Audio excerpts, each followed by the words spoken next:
Too loud for an FPJ.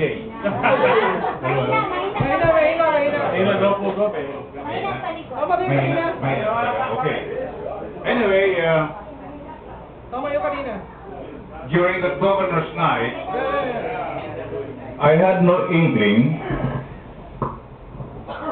Hello. I had no inkling that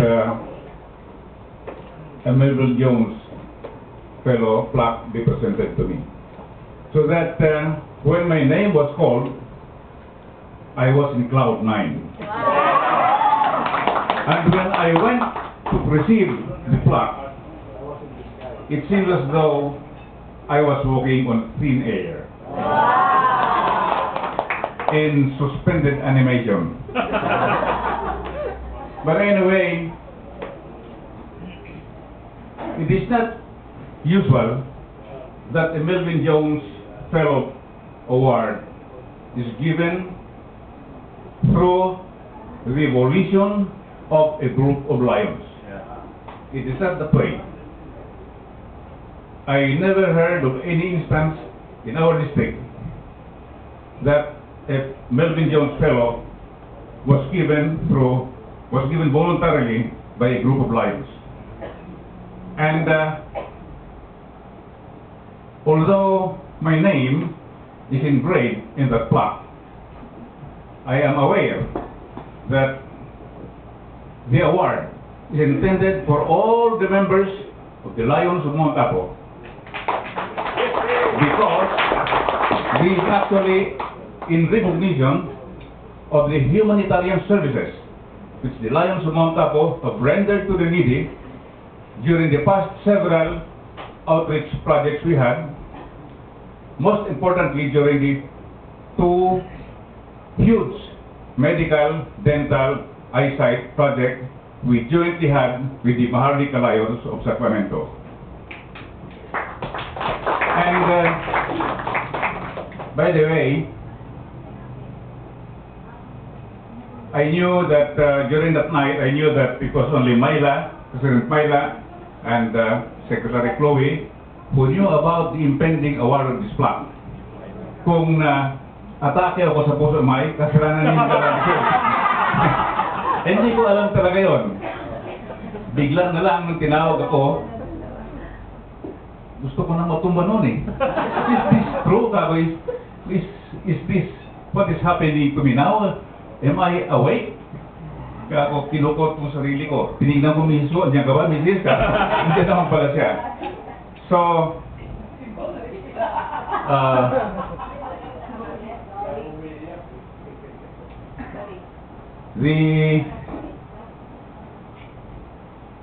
as I said a while ago, this plaque is intended for all of you, for all of us. And I would like to make very, very special mention to the senior members of this club, who, in spite of their physical constraints, in spite of their physical infirmities, still joined us in all the major projects of the club.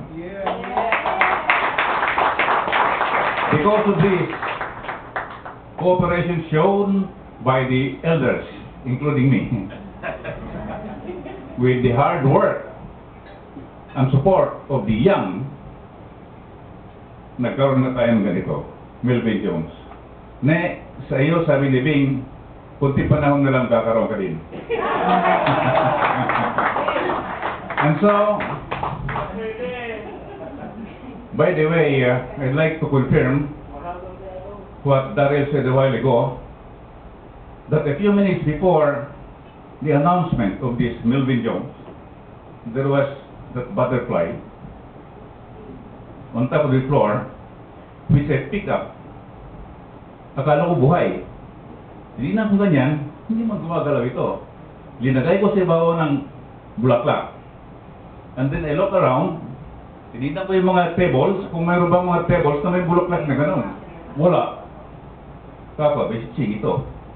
Si PD ni Ching ito. And when he made his presence felt, he was merely telling us, congratulations, Mount Apo Lions. You have done well and keep on doing the same. So, congratulations to all of us, and let us go dancing or go singing. Thank you again to I'd like to express my mind as well as Beulis gratitude to the Maharlika Medical Mission team who through their efforts made possible the award of this Melvin Jones plaque. Thank you very much, Bing. By the way, Bing, I have prepared a letter addressed to Maharlika, Lions, and the Maharlika Mission. May we request you to kindly deliver this to them? Yes. Yan, carry na rin natin. Salamat po. Thank you. Thank you so much, PDG Al. Meron pa akong nakalimutan. I think our club really is blessed this Lion year. First, we have been declared bowling champion locally. Locally, ha? And then we have been declared bowling champion nationwide. And then we have, during this Lion year, through the efforts of President Myla and all of you, we have sponsored additional members to the club who are talented and who are dedicated. Congratulations again. Number 3, our President Myla participated very actively and very diligently during that just concluded convention. Although nagkaroon ng problema, never mind insofar as Mount Abu is concerned, you did your best, you're number 1. All right. You're right. And the third blessing we had is precisely this Melvin Jones Fellow Award. As they said, if God wills it, it will come to pass. Congratulations, good evening. Thank you so much, PDG Al Boseco Jr. MJS. /FPG. Ayan, talaga, this night is a very memorable night for the Mount Abu Lion in my presidency. Dahil one of the aside from the award, aside from the birthday, the wedding, anniversary, this is fellow Lions, my last night.